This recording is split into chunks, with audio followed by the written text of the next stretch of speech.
Hi, it's James from Epilogue. Thanks for joining us today.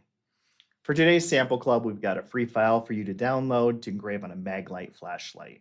Now this will be a looping graphic that'll go several times around the flashlight, give you that nice bright white engraving that you expect from anodized aluminum. We'll show you how to get this file all set up, so let's get started. So here we have that file open in CorelDRAW. You can see it's set up diagonally across the page. The reason we've done it diagonally is so that it'll create that looping effect as the flashlight turns on the rotary attachment. Now, if you're doing a different size of flashlight, the important things to know are the page width is the length of the flashlight. So for us, it's the end of the battery cap up to where it starts to flare out. Your page height is going to be the circumference times the number of loops. To find the circumference, we're just going to measure the thickness of the flashlight, multiply that by pi, 3.141, and then for the number of times we want to loop that around, we're going to multiply that circumference by the number of times we want to loop. So if we did it times 1, it would loop the graphic 1 time around. We want to loop this one 6 times, so we've made it circumference times 6 for the page height. So we'll go ahead and select that graphic and print that over to the laser. Now that that file is opened in our laser dashboard, let's come into our Advanced tab, turn on our rotary attachment, and I'm going to set my page height to the height of that page that we set up in CorelDRAW, so 29.214, and I'll set a centering point of top left. So from the target here, you can see that when we set our centering point to laser, that'll be where it starts engraving. Now for our settings, we're going to use a little bit different settings than we normally do for anodized aluminum. I find on these Maglites that anodized layer really needs to get hit a little bit harder to get through that blue consistently. So I'm going to set it to 400 dpi. And I always use 100% power on these. This is going to be on a 60 watt Fusion Edge 12. So I'll run that at 70 speed and go ahead and hit print and send that over the laser.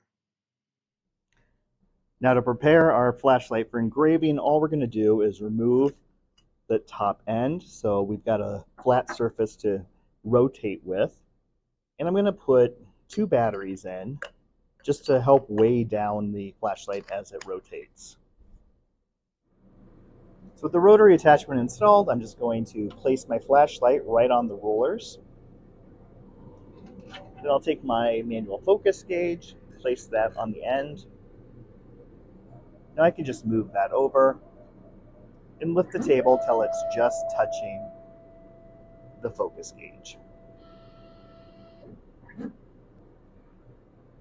Now I'm just going to check that the flashlight is on flat, so we get a nice even engraving.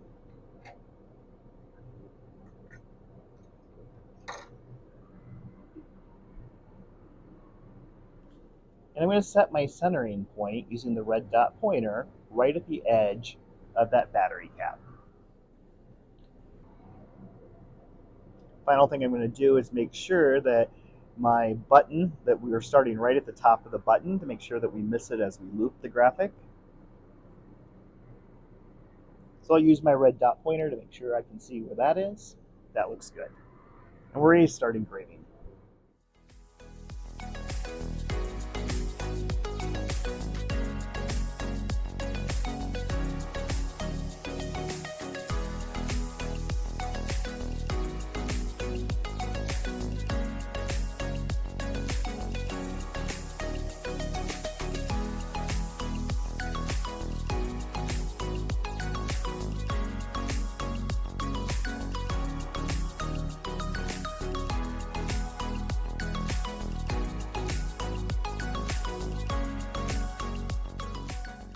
So now that we're done engraving, we've got a great custom flashlight.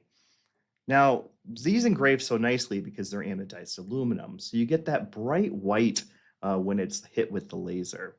Anodized tools and parts are a great product for the laser because they're easy to add a logo, a name, a barcode to, and really stand out because of that white engraving.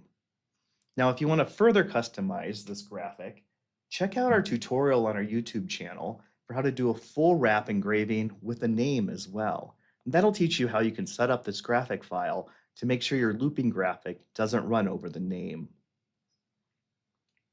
So I hope you found these tips helpful today. I hope you join us again. If you haven't already done so, please subscribe to our YouTube channel so you find out when the latest videos are coming out from Epilogue. Thanks, and have a great day.